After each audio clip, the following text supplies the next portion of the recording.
എന്ന് വെച്ച് ഞാൻ പെട്ടെന്ന് തന്നെ ഹസ്ബൻഡിനെ എടുത്തുകൊണ്ട് കാറിൽ വെച്ച് പെട്ടെന്ന് ഹോസ്പിറ്റലിൽ പോയി. അവിടെ ചെന്നപ്പോൾ ഡോക്ടറിനെ വിളിച്ചു. ഡോക്ടർ കണ്ണ് തുറന്ന് നോക്കിയപ്പോൾ അതിൻ്റെ അകത്ത് ആസിഡിൻ്റെ മയമുണ്ട്, നല്ലതായിട്ട് വീണിട്ടുണ്ട്. പക്ഷേ പെട്ടെന്ന് NS വെച്ച് ഐ വാഷ് ചെയ്തു. ഐ വാഷ് ചെയ്ത് കഴിഞ്ഞിട്ട് ഞാൻ ഡോക്ടറിനോട് ചോദിച്ചു, ഡോക്ടറെ എന്തെങ്കിലും ഉള്ളിലേക്ക് എന്തെങ്കിലും ഉണ്ടോ? അപ്പോൾ ഒന്നുമില്ല, ഒരു കുഴപ്പവും ഇല്ല. എന്തോ ഒരു അത്ഭുതം അവിടെ നടന്നിട്ടുണ്ട്. ആസിഡ് വീണ സാധാരണ രീതിയിൽ ഒരു ചെറിയ ആസിഡ് പോലും കയ്യിലോ കാലിലോ വീണ അവിടെ കിഴിഞ്ഞിളകുന്ന ഒരവസ്ഥയാണ് വരുന്നത്. പക്ഷേ ഡോക്ടർ പറഞ്ഞു ഒരു കുഴപ്പമില്ല.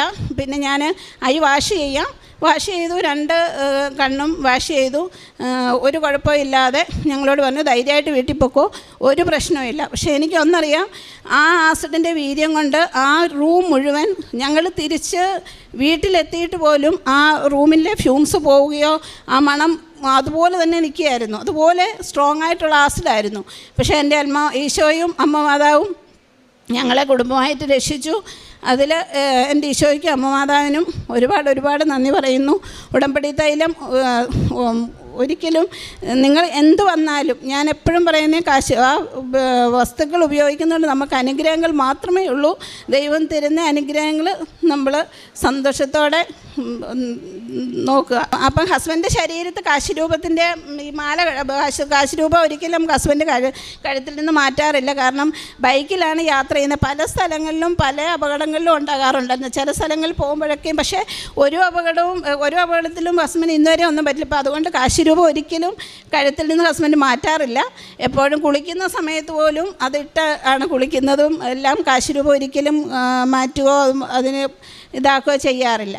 പിന്നെ അങ്ങനെ വലിയൊരു അപകടത്തിൽ നിന്ന് ഞങ്ങളുടെ കുടുംബത്തെ ഈശോയും അമ്മയും രക്ഷിച്ചു. പിന്നെ രണ്ടാമതായിട്ട് 2 വർഷമായിട്ട് ഒരു വീട് വിൽക്കാനും ഞങ്ങളുടെ ഒരു വീട് കുറച്ച് സ്ഥലവും 7 സെൻറ്റ് സ്ഥലവും വീടും വിൽക്കാനായിട്ട് ഉണ്ടായിരുന്നു. അപ്പം അത് വിറ്റ് പോകുന്നില്ല. ഒരുപാട് ആൾക്കാർ വരുന്നുണ്ട്, പല തടസ്സങ്ങളും പറഞ്ഞ് അത് അങ്ങ് മാറി പോവുക. അപ്പം ഞാൻ ഈ കഴിഞ്ഞ പ്രാവശ്യം ഡൽഹിയിൽ നിന്ന് ഇവിടെ വന്നപ്പം അതിൻ്റെ ആധാരം എടുത്തുകൊണ്ട് ഇവിടെ വന്നു.